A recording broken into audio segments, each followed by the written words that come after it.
Hello everyone, welcome to church. My name is Valerie. And my name is Elise, and I hope you guys had a really relaxing time at our self-care booth outside, and also maybe looking at the cats. So Elise, since we spent so much time relaxing earlier, what do you do to relax? Oh, how I like to relax is I like to boulder and rock climb. What about you, Valerie? I take a long run and then I go and eat good food after. Wow, okay. Speaking of wow, okay, let's play a game together. Let's go. Have you heard of the tone challenge going around on social media? The tone challenge. Have you guys heard? Those who haven't heard of this challenge before, raise your hands. Haven't heard of this challenge. Oh wow, I see many people raising their hands. Okay, so for those who are not familiar, right, this is a challenge where we say the same thing like wow, okay, in 4 different tones. So Valerie and I will demonstrate the first 4 tones to everyone, and then later on we will all stand up and play together, okay? Okay, great, let's start. So the first thing is we will say wow, okay, like someone stole your fries. 1, 2, 3. Wow, okay. Well, hey, thanks for playing along. Yeah, I hear it from them. I think they are good. Okay. Yeah, those of us in the audience who know this game, please feel free to play along with us for this demo round. Okay, the second wow, okay, that we will say is say it like your parents are asleep. 1, 2, 3. Okay, next. Wow, this one is quite scary. Next, we will say wow, okay, like a cockroach just flew at you. 1, 2, 3. Wow, okay. Ooh, so Okay, scary. and the last demo round. Say wow, okay, like your 5-year-old nephew just learned how to cycle. 1, 2, 3. Wow, okay. Okay, very good. I think they got it. Do you think they got it? Yes, I think you guys got it right. You guys got it right. So now for the next round, we'll invite everybody to stand and then we'll say welcome to church. Come, let's stand. Woo! Let's stand, everybody. Okay, so this time round we won't be saying wow, okay anymore. We will be saying welcome to church to your friends on your left and on your right in 4 different tones. Okay? The first one, say welcome to church like your Grab driver just cancelled on you this morning. Okay, ready? 1, 2, 3. Welcome to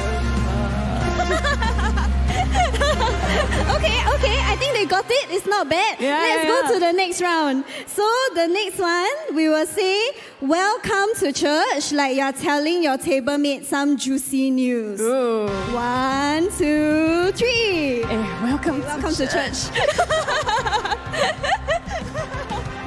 Okay, I can tell that y'all got a lot of tea today. Okay, the third round. This time round, you guys, it's all on you, okay? We'll give the mics to y'all, so hypothetically. Okay, so say welcome to church like you just had a very comfortable massage. Ready? 1, 2, 3. Wow, your massage must be very good at very good. Must have been the massages just now, right? Okay, the last one. This one we must say very excitedly because I think it's Pastor Tim's favorite. So we'll say welcome to church like your favorite football team just scored a goal. 1, 2, 3. Yeah, welcome to church. Welcome to church, everybody. Let's give yourselves a round of applause and take a seat. Thank you everyone for playing this game with us. Elise, do you know about Hope Center? Do I know about Hope Center? Tell me more. As a church, we believe that we should be a blessing to society, and to do that, we have started a non-profit welfare organization called Hope Center. Over the years, Hope Center have been contributing actively towards the community. Hope Center runs on the generosity of people who gave and donated to their cause. Let's sit back and watch a short video about the work that Hope Center is doing.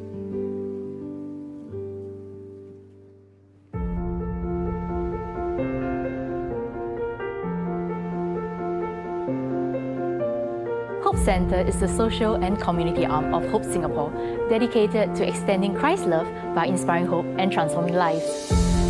As Singapore ages, fostering social connections for seniors is vital. This is what Hope Centre does, by being a safe and welcoming community for them to find friendship and emotional support to combat isolation.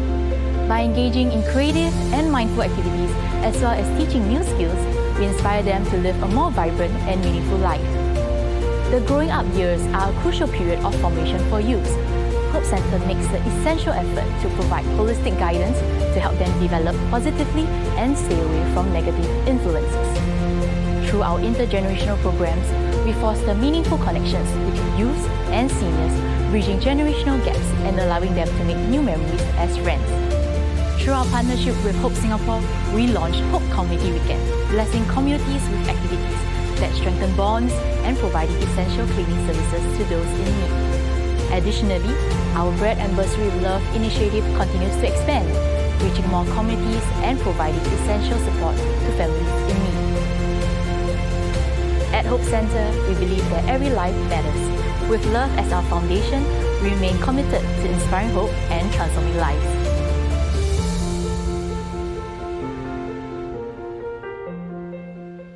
This morning, we would like to invite the church to give any amount you would like to enable Hope Centre to continue the good work that they are doing. To our new friends and visitors, please don't feel compelled. This is entirely voluntary. Hope Centre has been granted IPC status as a charity. This means that all donors are eligible for a 250% tax deduction with a minimum donation of $10. Please indicate your NRIC FIN number under the UEN or bill reference number for tax deduction. For those who would like to join us in the giving, you may do so by scanning the QR code on the screen.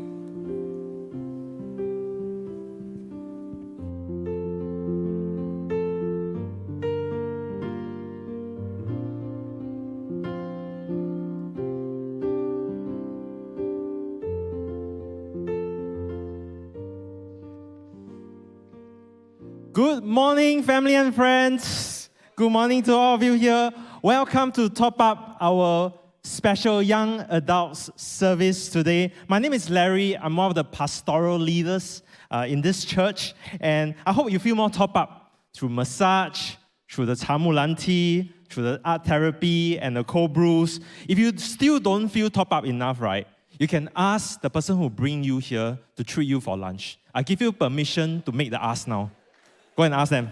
I don't feel top up enough. Can you buy me lunch? Okay, a lot of eyes staring at me, dagger eyes. You know, this is top up service, so we must fulfill our promise to you, okay? Before we get into this morning, the program, I want to flag something that's coming out in August that I think is genuinely relevant to what the world is happening today. You know, currently we live in very uncertain times. We have job market shifts. Cost of living is rising. Many of you are navigating real financial decisions from housing, CPF, insurance, largely without a guide. So on 22nd August, Saturday afternoon, we'll be hosting a financial planning workshop. It's called Dollars and Cents, Financial Foundations for a Flourishing Life. This workshop will be led, facilitated by Paul Yu King. He is the founder of financialstewardship.sg, associate trainer from the Money Sense Institute for Financial Literacy, and he's also the former COO of Sports Hub. He's not going to give you theory, he's going to give you tools that you can use. So the workshop covers everything from CPF, investing, housing affordability, estate planning, and it's open to everyone, all of you seated here. If you are looking for an opportunity to educate yourself on financial planning without the pressure to buy any financial products, this is for you. So you can scan the QR code if you're interested on screen to register. After this service, we will also share the invite within our church members, and the one who brought you here, they can share more details on this workshop with you to register on your behalf as well, right? So that's our financial planning workshop. And once again, welcome to our Young Adult Special Service. Even though today is a Young Adult Special, I confess I'm not a young adult. You can tell, not quite obvious. Okay. Oh, cannot tell. Thank you. You make my day. I graduated 18 years ago. in 2009. It was the year where the global financial crisis hits, recession happened. It was the year whereby a lot of fresh grads came out finding that very few companies are hiring. So the job market was really, really difficult then. And it's still very difficult now. This is one thing that doesn't change. Right? You know, in my first job, I was a marketing executive in a music school. Marketing executive, which is really just a fancy way of saying piano salesman, right? I was a piano salesman. I was selling pianos in a warehouse. I don't know how to play piano well, but I don't know why I'm selling it. I worked 6 days a week from 9 a.m. to 8 p.m. And by the time I got home, I would only just have enough time to sleep, have dinner, sleep, recharge for the next day. I was very tired. I needed to top up. So I looked for another job, desperately. And I landed my second job. And my job title is called Market Research Consultant. Market Research Consultant. And the thing is, I wonder if you realize, if you are desperate, right, you don't read things properly. So I didn't read my job title properly. I didn't read the job description properly. Any entry-level job that has the word consultant, right, should set alarm bells ringing in your head. But I was desperate. So I just hastily, I signed the contract without reading what I was getting into. And here's what I learned. If you have no expertise and you're called a consultant, that means you do everything. You bao ka liao. The job description was actually very short. Do everything. You are told. I know that the learning curve will be steep, but nobody told me that it would be this steep. Right? This steep. This was 2009. Pre-AI, no ChatGPT, no Claude, no automation, everything done manually. I was preparing pitch decks, costing the job, designing the research, running the fieldwork, cleaning the data, analyzing it, drawing insights, thinking of ways to present creatively, writing reports, closing accounts, keep the clients happy, all of it, all at once, all on me. And my boss set the goal from day one.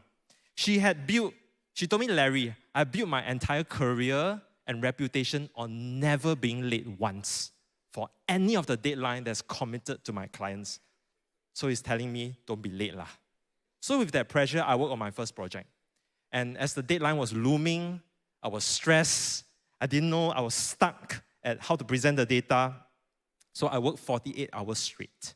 48 hours, 2 full nights, I didn't sleep. I thought only CID officers do that, to chase criminals. And the thing is that I wasn't chasing criminals. I was the one being chased in the end. I found later I've been doing the job of 2 experienced staff who had left the company. I was filling the gap for them, and I was very tired. So I did what a lot of us would do when we have had enough. We quit. And I moved to the public sector, 政户岗, government job. Some of my ex-colleagues are here. Better hours, less pressure. That's the answer I thought. At least that was the impression that, the perception that my parents gave to me. They were saying that, wow, public sector, stable job, iron rice bowl, good work-life balance. Then a couple of years in the job, I realized I was still tired. And that's the thing that I only understood much later in life. We change jobs, we change routines, we are still tired. In recent years, we pick up this idea, and we heard this word increasingly more in the media space. Self-care. Self-care. You heard it. Exercise, gymming, Pilates, meditation, eat clean, set good boundaries at work. Means don't pick up calls from your boss. If they are calling you right now, ignore them. Rest properly, unless your boss is sitting next to you. That's another matter, right? The global wellness industry is worth something like $7 trillion today. $7 trillion. And that tells us something. It's not just spas and massages when we think about self-care anymore. It has evolved. We have apps for everything now. You have an app to track your sleep, the quality of your sleep. You have an app to track your breathing, like as if you need an app to track whether you are breathing or not. You have an app to track your stress level, and if it doesn't show enough stress, you are stressed by the fact that it's not hitting the levels that you want. You have apps to measure everything about ourselves, and we build entire routines around that. Why? I want to suggest something. Self-care doesn't exist because we are weak. Self-care is such a big deal now because we are living in a culture that demands that we perform well in every single area of our life. In our jobs, to achieve certain titles by certain age. In our finances, to reach certain goals by certain age. In our families, maybe it's to get married, to have children, or even if you just want a dog or a cat for that matter, is to live a certain kind of lifestyle that you dream of. And the problem is this: it's so hard to get everything right. This morning, instead of teaching you how to do self-care better, which I think a lot of other influencers and platforms have a lot more tips to share, I want to invite us to think of this question that I think is worth sitting with. If self-care is working, why are we still so tired? If self-care is working, why are we still so tired? What's the root? Because if we don't address the root, we run the risk of burning out. And today, we're going to hear from two very courageous individuals who went through burnout despite the best self-care that they know how and what they discover about themselves at the end. Without further ado, let's invite Li Bo and Esther on stage to share with us their story. Li Bo and Esther.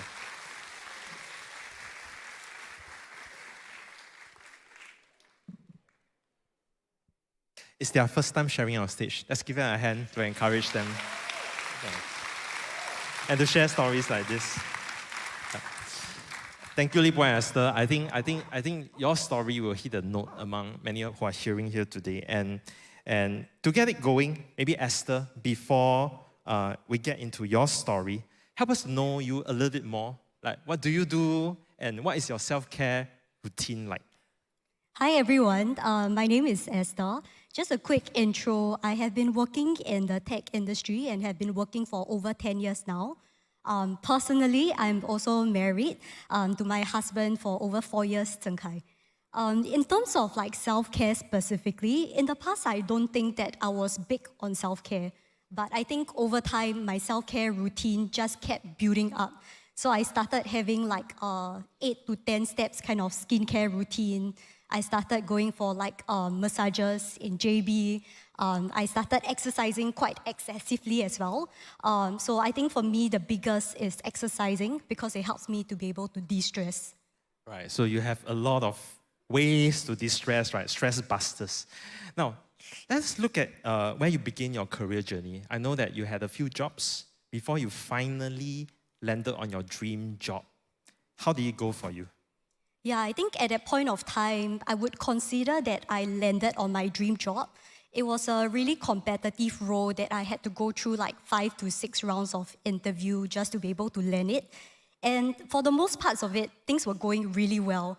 I had a really good boss, and I was friends with my team. We were having a lot of fun together. And among my peers, I think I did well enough to be promoted every year. And my boss was really nice to me. So my boss would generously give me a 10 to 15% of increment every 6 months, while others had like salary increment every year. So I think there was a lot of favor, and it was a great time then. Wow, dream job, dream boss. This sounds perfect. But we all know good things sometimes come to an end. You hit a valley in 2022.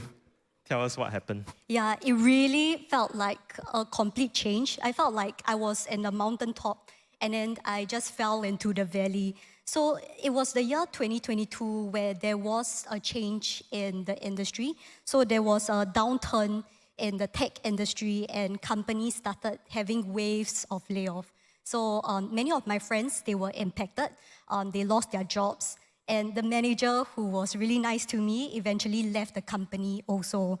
So although I survived the multiple layoffs that was happening, internally, things became really bad. So internally, the pressures kept increasing, and there was a higher scrutiny on every single thing that we did. So fewer people who were left were expected to do more, and expectations just became impossible to achieve.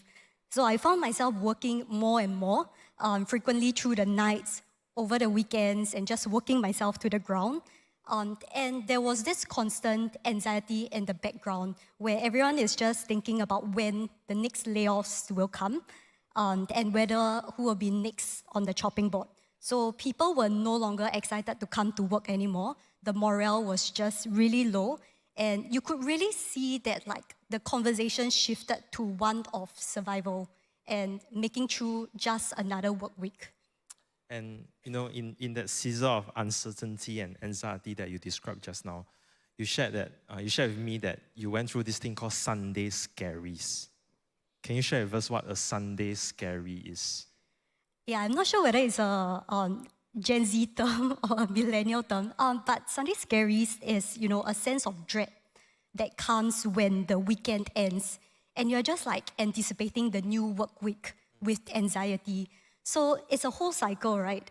Every Friday, there is this unreal euphoria that yes, the work week is over. But every time when Sunday evening comes, there's just this pit in my stomach that, the new work week is coming.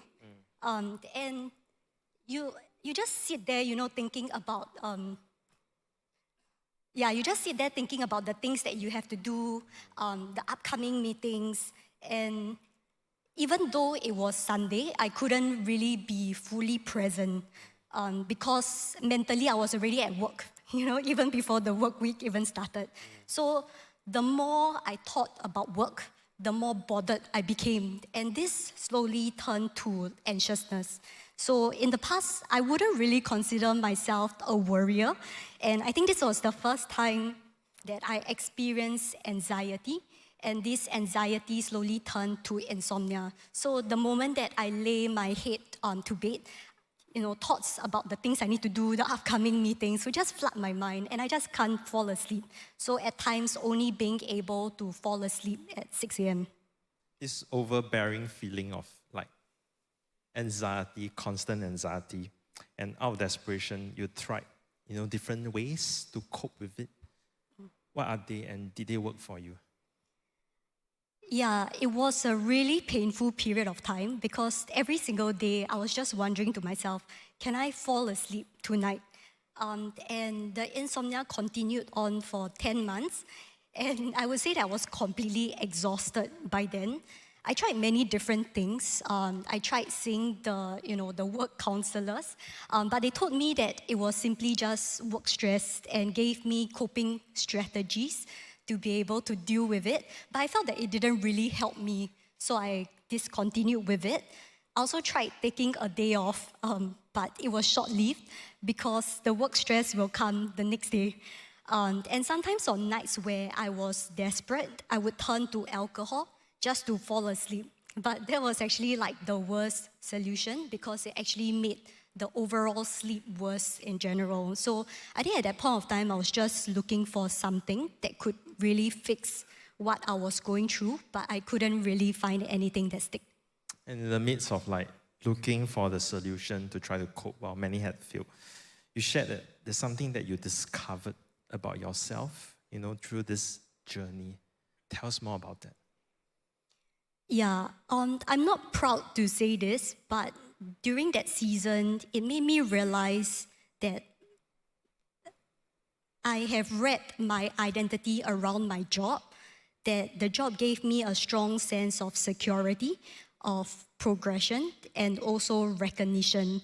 And how I felt was directly related to my work performance. So when things were going well, I felt great. And the reverse is true as well. So subconsciously, I believed that if I had just worked hard enough, if I put in the hours, I could somehow control the outcome. But I think the season really exposed how little control I actually had. It's like you realize that actually it's an illusion of control that you had. And, in the midst of going through such a challenge, how did your faith help you journey through this? Yeah, it was really this verse that helped me through many days and nights. It's this verse in the Bible that spoke about to present my request to God, to not be anxious about anything, and that I was able to find peace in God in the midst of the circumstances that I was in. So I really had it memorized.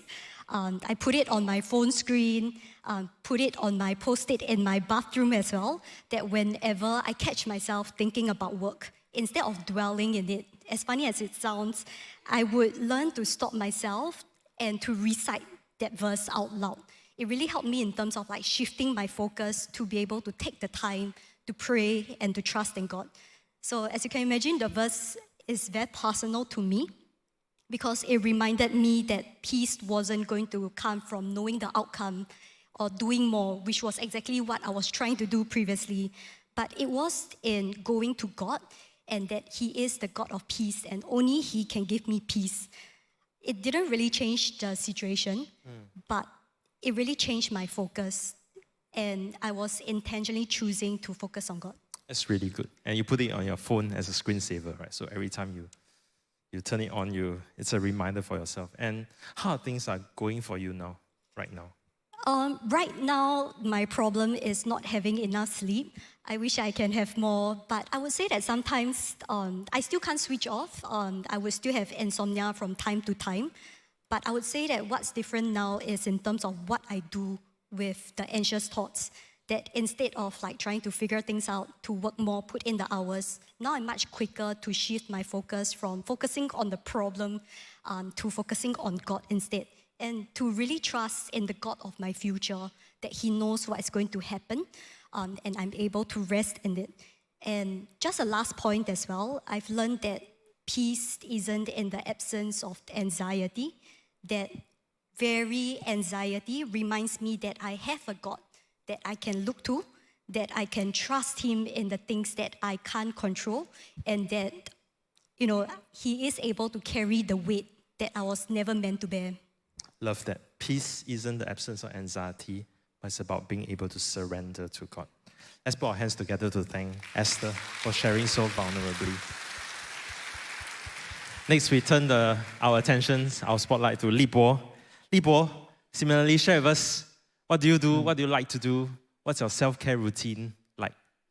Okay, hi, I'm Li Bo. Really glad to be here today to share my story. So just a brief background about myself. I used to work in the healthcare sector for about 6 years. Yeah, and recently moved into the construction sector. Yeah, so quite a big shift. Outside of work, I also have quite a few hobbies. Number one, I'm a musician. I play the guitar.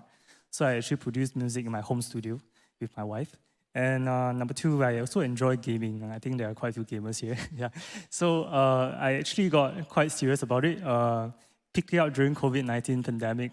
And then as I got serious about it, I actually joined some online tournaments and everything. Yeah, so it became quite a big passion of mine.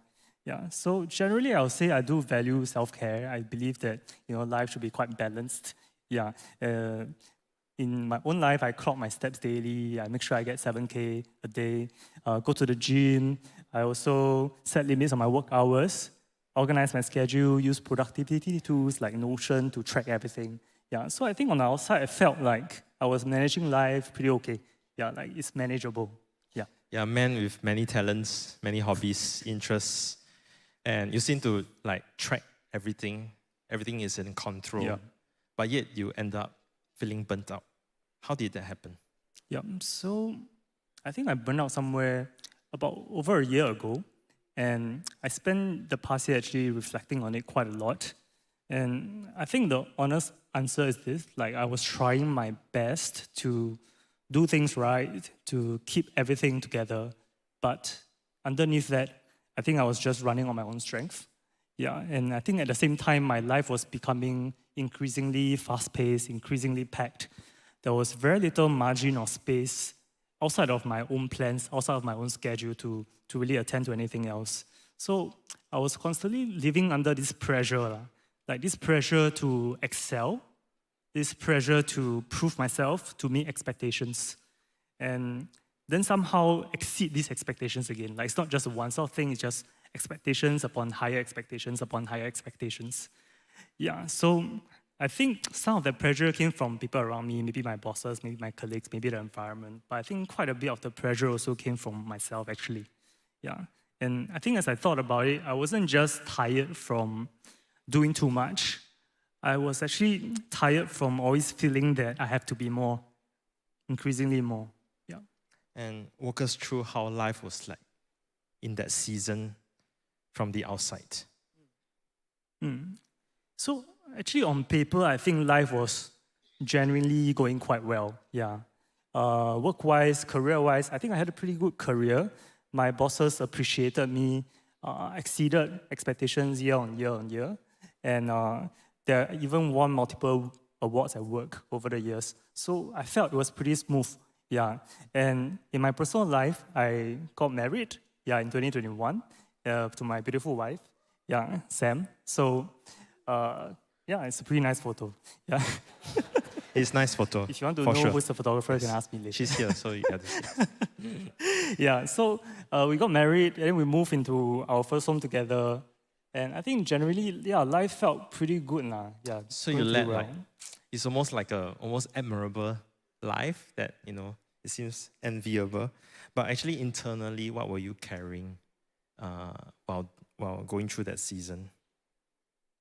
I think the truth was that I was trying to be everything to everyone, like a dependable employee, a good husband, a faithful church member, a loving son, reliable friend. Yeah, I think none of these are good things, are bad things. Yeah, all these are good things, right? But I think I quietly started believing something more dangerous along the way, that everything depended on me. Like I had to hold it all together, or else things will start falling apart. Yeah, and I think over time I trained myself to keep raising the bar. Like as I grow older, as I get better at things, like to keep raising the bar. Every time I met one expectation, in my head, like another one appear, another expectations appear. Like, okay, I gotta do this better, I gotta do this more. Yeah. And in the midst of this, you had your self-care routines, you have your exercise, just like your scheduling, your gaming. What was it actually doing for you? Did it help you? I felt like all these hobbies, self-care and everything, it does help me manage the stress from the day-to-day. Yeah, I think after a long and stressful day at work, when I go to the gym, I spend extended time there just by myself to exercise. I think it did help me to release the tension, to reset my mind as well. And for example, gaming as well, when I really just reach home and decompress, it just helped me put my mind to something else outside of my work, outside of other things, and to focus on just relaxing, unwinding. And it helps me to feel ready for the next day. But I think that aside, I think all these hobbies didn't really answer like a deeper question within me. Like, why do I still feel like everything depended on me? And you hit a wall despite that. What happened? Okay, this is the hard part. I think at work, at that point, I was leading several complex cross-team projects. The kind that was super exhausting emotionally and mentally, even on a good day. And there was one project in particular that felt very, very difficult. And for the first time in a long while, I actually felt like I cannot deliver. And that was like, I think that felt like the world is crumbling kind of feeling. So many days I would attend multiple meetings back to back, and only get to the actual work after dinner when I reach home. Then I was also receiving work calls and messages on top of it. Friday evenings, it comes you get out of work at 5, it comes at 6. Then even on weekends as well. So all that started to weigh on my mind. All that started to weigh on me. Even the well-meaning expectations of my bosses as well, all these start to stack up. And then in the middle of that tough work period, I got a 3 a.m. phone call. And we know there's no such thing as a good phone call at 3 a.m. So what happened was that my mom had suffered a serious fall overseas. So my dad, he called me, and he was shocked and confused. You can hear it in his voice. And then I later found out that he was so shocked, right, when he witnessed the incident of my mom falling, he fainted also. So the paramedic had to help both of them.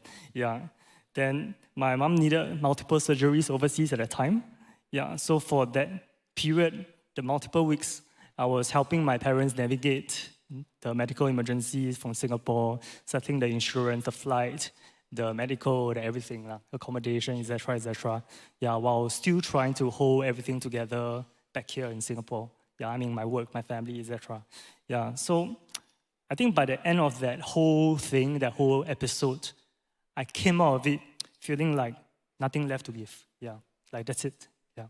It was like your breaking point, and then you felt some spiraling after that. Yeah. Share with us what happened after that. I think I realized something was wrong with me after the whole thing. It's okay. It's okay.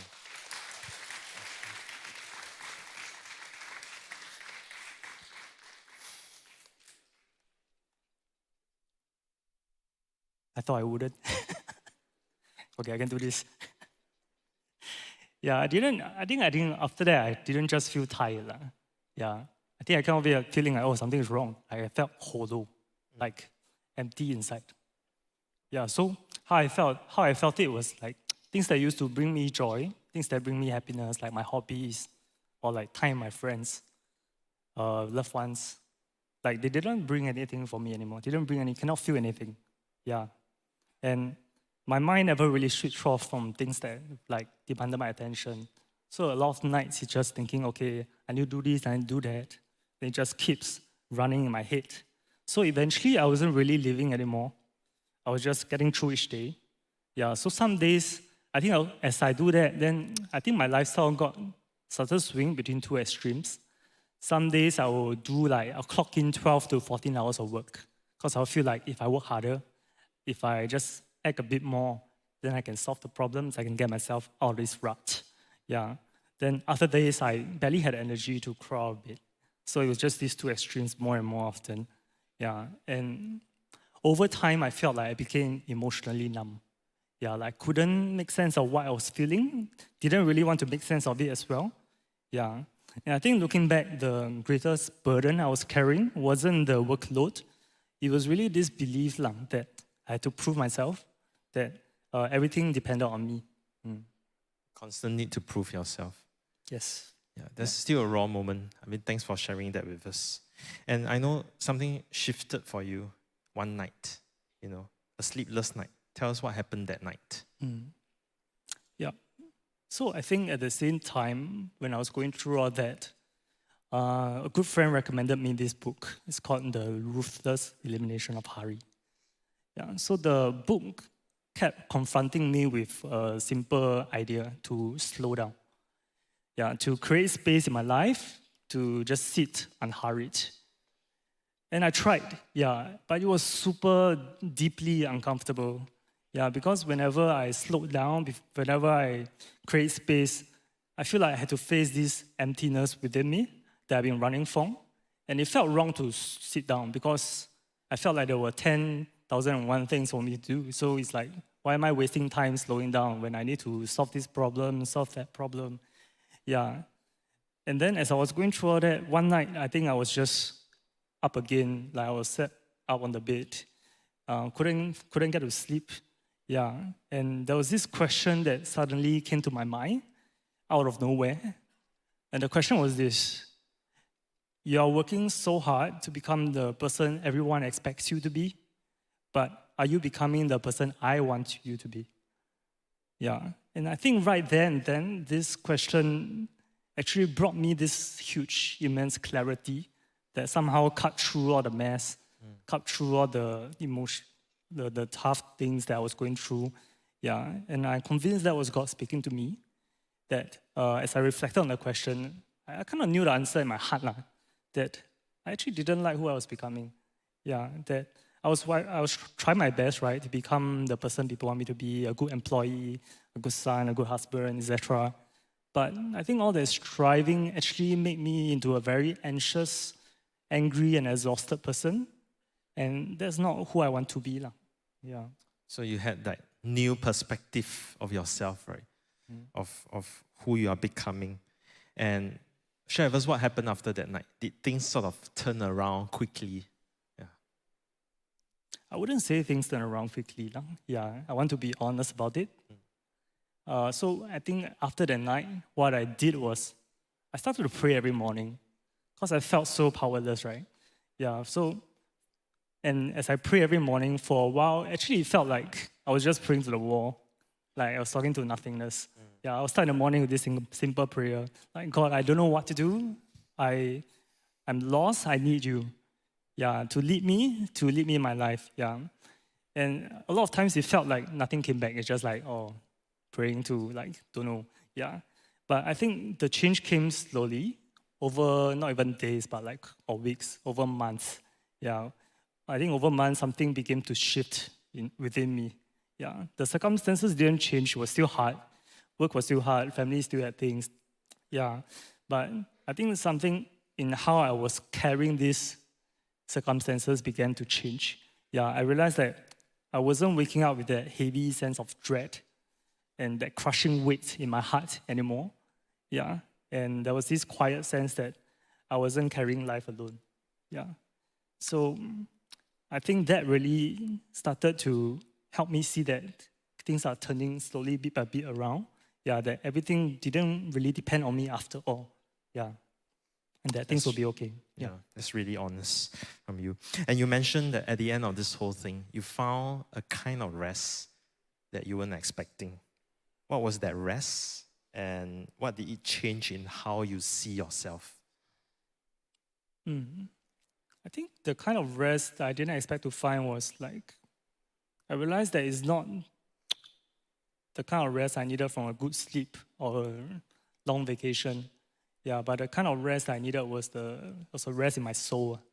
Yeah, that I felt like when I could start to let go more, when I could stop building my self-validation based on how well I perform or how well I fulfill expectations, yeah, that there was this peace in my soul.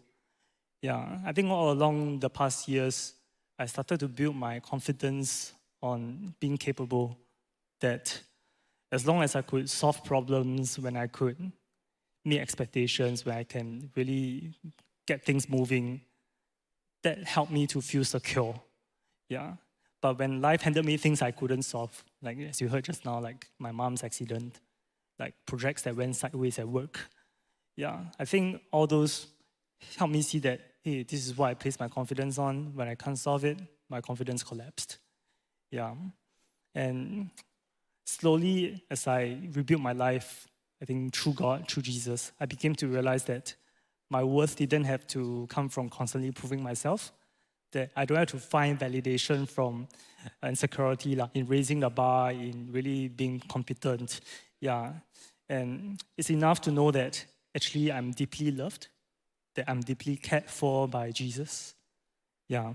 So as I rebuilt my life, up to today, I'm still rebuilding. I started to feel a lot more grounded. Yeah. That today my future, right, it might actually be less certain than last time. But actually I feel more hopeful. And actually I might have less now materially, but I feel like I have more to give. You realize that your worth didn't have to come from proving yourself, but it comes from knowing that you're loved by God. That's so powerful. Once again, let's give Li Bo, Esther a hand for sharing their stories with us courageously. Thank you, Esther and Li Bo.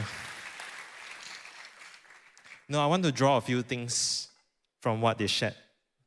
The first thing is they had their self-care routine. I think many of us, we have our own ways of self-care, of coping. These are good things. These are healthy things that we should do.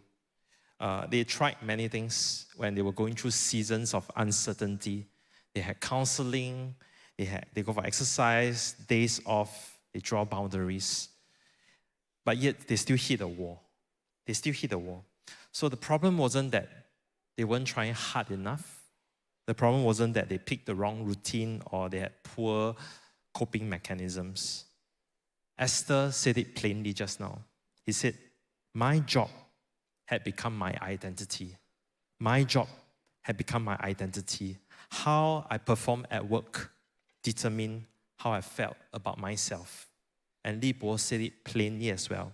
He said, I've been trying to earn my worth. If I could just perform well enough, if I could just provide well enough, then maybe I will finally feel that I'm enough. Some of us may resonate with some parts of Li Bo's and Esther's journey. And I will submit to you, what is the real issue that they are facing here? What exactly is the real issue that many of us could be facing here? Because honestly, we are the most self-care aware generation ever compared to our parents or our grandparents. We have access to spas, massages, gyms. We have spending power to travel to places around the world that our parents never had. But I submit to you that we are also a generation that is facing an identity crisis. We don't know who we are, and we are striving to become someone by achieving success in various aspects of our life to the best we can.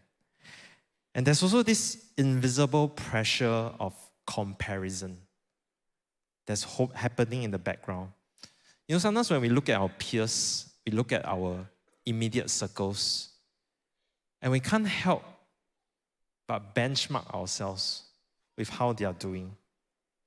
Because behind that, there is this fear of getting left behind. It makes us strive harder and harder to prove ourselves in each stage of our lives. Whether you are single, married, attached, have children, whether you are junior staff in middle management, in C-suite, whether you are a freelancer, a co-founder of a company, or just a normal employee, we feel the pressure and we feel the need to strive to prove ourselves. And if that's not already hard enough, sometimes life still gives us a few curveballs. Maybe today, as you are sitting here and you reflect honestly, you do a snapshot of your life, and you grade yourself in each areas of your life, you don't find a pretty picture in that. Maybe for some of us, you are doing well in your careers, you are progressing well, you are like going through what Esther was going through. Your boss like you love what you're doing.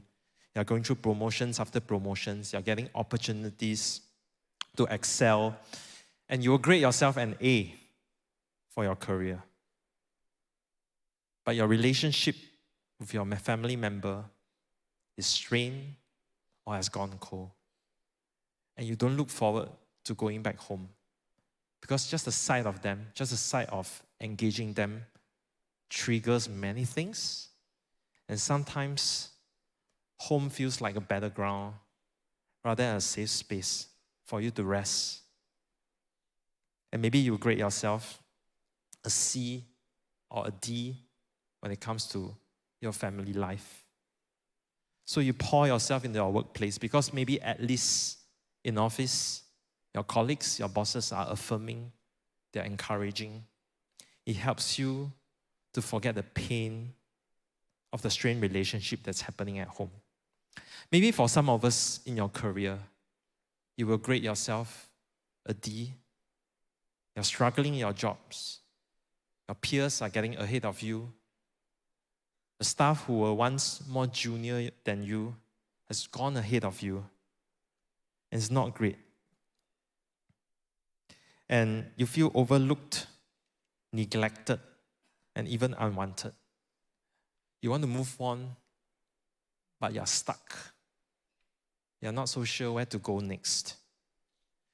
And maybe you rely on certain coping mechanisms to help you get going through this. Netflix, gaming, going for overseas trip, self-care, gymming, exercise. And maybe for some of us, you give yourself a B minor or C plus. You evaluate your life and you see that it's not terrible, but it's also not great. Inside you, there's this sense of restlessness that's in you, that's been going through your mind. You're cruising through life, you know that you are not A, not D, you're somewhere in between. But yet, there's a part of you that's hoping to find true meaning and significance in your life. And many of us notice a pattern here. We top up, we feel empty again. And we top up again, we find new things to top ourselves up. We feel empty again. And then something sells us another new regime to top up. And we feel empty again. Empty, top up, empty, top up, empty, top up. And the cycle just goes on and on and on for years. And you started to wonder, when does this cycle ever end? Is it until I find my dream job, my dream spouse, have my dream lifestyle, or until this life ends? I want to let you know this morning, whoever you are, whatever state you are, I believe God has a message for you. I believe that God has a message for you. There are 3 things every single one of us is searching for, regardless of your background, your beliefs. There are 3 things as human beings on this earth that we all long for. Number 1, we search for significance. We search for significance because we are made for it. Every one of us, whether we are ambitious or laid back, whether we have a PhD, diploma, whether we are CEO or part-timer, we want to know that our life counts for something. That's why we chase after recognition and promotion. That's why we stay late. That's why sometimes what our bosses think of us can make our day or wreck our weekends. And it's not so much that we want more money, unless, of course, you are in a serious debt situation. We know that few $100s or that few $1,000s don't necessarily buy that much happiness and contentment. We know that in our heads. But what we want is what that title or what that salary increment tells us. What we want is that it tells us that we are worth it. That we are worth it. And maybe you have a taste of it. A promotion, an increment, an award, a goal that you finally hit. And when you felt it for a moment, you felt that sense of euphoria that, yes, I made it. I made it. And then it was gone. It moved. And you find yourself chasing it again. Because we are made for significance. But there's a problem here. The problem is that the things that we chase, the things that satisfy us, is always a moving target. Because it's a moving target, that means we endlessly chase it. It keeps moving. And that is exhausting, isn't it? That's really exhausting. And I leave you with this question on your mind. Could it be that the significance that you are chasing were never meant to be found in a title, a salary, or a promotion? I leave that hanging in a bit. Number 2, the second thing that we long for, that we are searching for, that we are made for, is love. We search for a kind of love to feel complete because we are made for love. We just want to be known and still be wanted. Not just useful, not just when things are going well, then the relationship is good. When we are at our worst, then the relationship goes the other way. We want to be known for who we are completely, not just for our strengths, but also our weaknesses. Not just in times when we are in the best, we are on our best, but also our ugly bits. With our mess, with our failures, we desire for a relationship with someone that knows you fully, even your deepest, darkest secret, even things that you're afraid to share because you're just not proud of it. And yet, still accepts you fully. Love, not when you finally meet the mark, but love as you are. That's why relationship matters so much. That's why a strained relationship or a breakup doesn't just hurt. You know, if someone you don't know very well is maybe rude to you or unkind to you, you'll probably just be irritated, you know, for that few minutes of maybe a couple of hours and you'll forget about it. But some of us may have experienced someone who is dear to you, who is close to you, someone whom you have invested your time, your energy, and your life in. when that relationship is strained, it doesn't just irritate you or hurt you, it devastates. Because what it's saying is that you let someone see you for who you are, and yet it's not enough. Some of you in this room have spent years maybe in relationships like that, where you feel the need to perform, you feel the need to be that good friend, that dependable friend, you feel the need to be that good spouse, a good partner, and you're feeling exhausted. Because the love you receive feels like it has conditions. You want someone to love you, not for what they can do for you, but for who you are. And I want to say this. This is not too much to ask. This is probably the most human thing that we can ask for. But yet, this is the hard part. It's so hard to find someone like that, isn't it? It's so hard to find someone who can see you fully for who you are and yet still love you. Even our own biological family members, I dare say, may not treat us that way. It's so difficult. And I'll leave you with a second question. Could it be that the love that you are searching for was never meant to be fully found in another person? Could it be that the love you're searching for was never meant to be found in another person? And the third thing that we long for, we search for something lasting. We search for something lasting because we are made for eternity. We are made for eternity. Even if everything in our life, maybe you're in a stage of your life where everything is going well, your career, your relationship, everything you rate an A+. But there's a question that may surface sometimes, maybe in the middle of the night, even maybe at a funeral that you didn't expect to attend. What happens when all this is over? Because one day, this life will end. By the way, statistics tell us 10 out of 10 will die. The statistics is very, very impressive on this. You know, we don't talk about that much because at the back of our heads, we don't want to talk about it because this is something we feel we have little control over. We can plan our finances, we can manage our health, we can build our careers. But where we go, what happens after this life ends, nobody seems to have any control of that. And if you are honest with yourself, sometimes the uncertainty is a bit unsettling. Because the other thing that we don't have control is when it can happen. Because it can happen to any time and anywhere. Many of us, I believe, has gone through life to know this.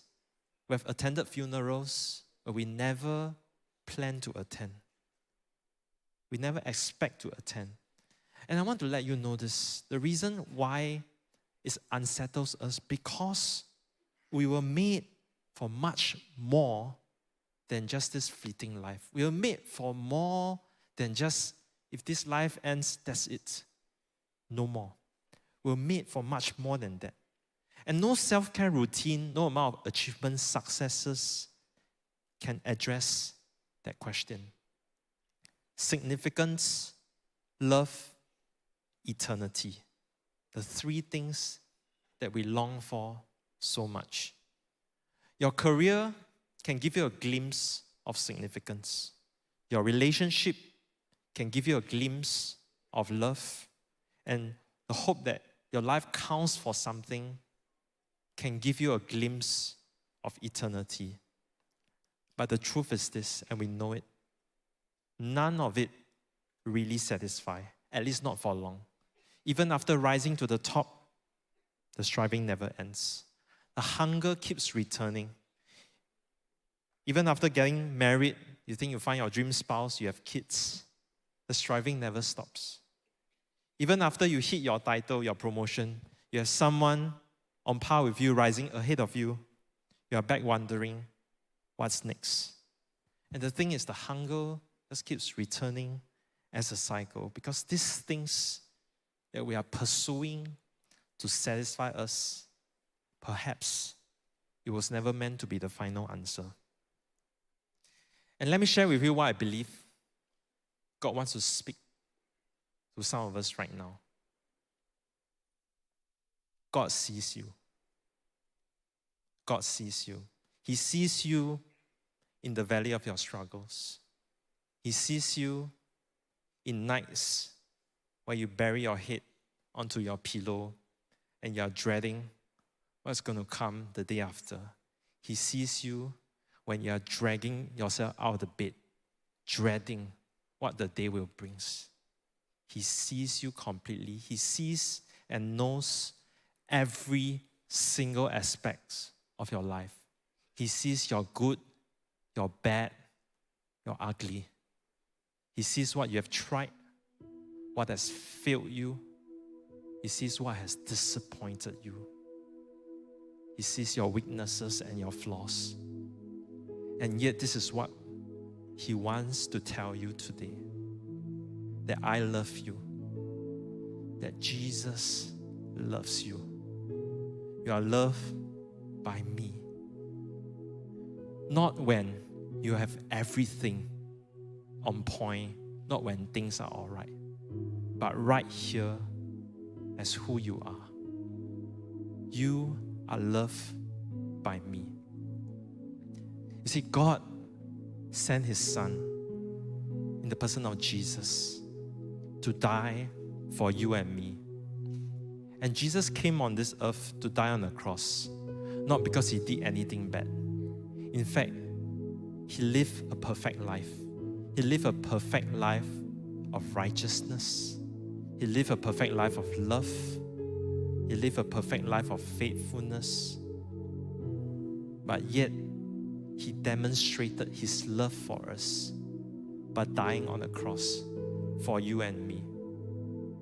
Love is not just words. We are filled by love that's just words. But love is demonstrated with action. And Jesus died for you and me to accomplish what you and I can never do in our own terms. That is to have a relationship with a God who cares for us, who made us. He came for you in the midst of your struggles. Maybe you are endlessly tiring, exhausted from pursuing all these things. He came for you. He came for you. He came for you. And I want to speak to two particular groups of people here. The first group is that, honestly, you feel that it's very hard to say yes because once upon a time you have trusted someone and it didn't turn out great. You put your trust on someone and it didn't turn out great. And you are maybe angry with yourself. You are maybe angry even with God or whatever higher power. And you are saying that, look how my life has turned out when I trust someone. And since God has this word for you, I'm speaking on behalf of Him, that He's not asking you to trust a system. He's not asking you to trust a new regime. He's not asking you to trust a fellow human being. He's asking you to trust Him. And He says to you, I'm not like the others. What I give to you will not expire, will not disappoint. I know what it has cost you. I know your losses. Come to me and I will restore you. That's the first group of people that I'm speaking to. A second group of people that I want to speak to is some of us among here. You know you need God. Honestly, you know you really need God. It has been brewing in you for quite a while. But you're sitting on the fence because you feel that your faith is not big enough. Because you don't feel sure enough. And you don't feel ready enough to go to Him. And God is saying to you right now this morning, come down the fence. Stop waiting. You will never feel fully ready enough, because it doesn't work that way. And God is saying to you, even if you can bring just 1% of a faith, just a tiny seed of faith, I will receive it and watch what I can do with it. I will make it grow. Bring your little seed of faith to me. I will receive it and I will take it from there and make it grow. Love, eternity, significance, the three things that we long for, that we are pursuing. I just want to share with you this, that is found in the relationship with God. And once we found it, we will never, ever lose it. And this is the good news that I want to share with you this morning. You know, in the Bible, there's this verse. It says, cast all your anxieties on Him, on God, because He cares for you. He cares for you than what any self-care regimes can offer. And the good news is He cares for you even more so that you can care for yourself. And this is the God that we have. Right now, I want to invite us to rise on our feet. We're going to sing this song called Bigger Than I Thought. And as we sing this song, I pray that you will encounter the love of God right where you are.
doubts and fears don't scare you. You're bigger than I thought you were.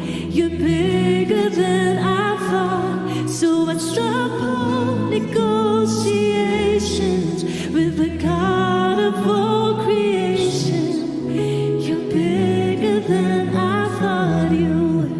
You're bigger than I thought you were. You're bigger than I thought you were. You're stronger than I thought you were. This is who you are, God. Thank you, Jesus. Thank you, Jesus.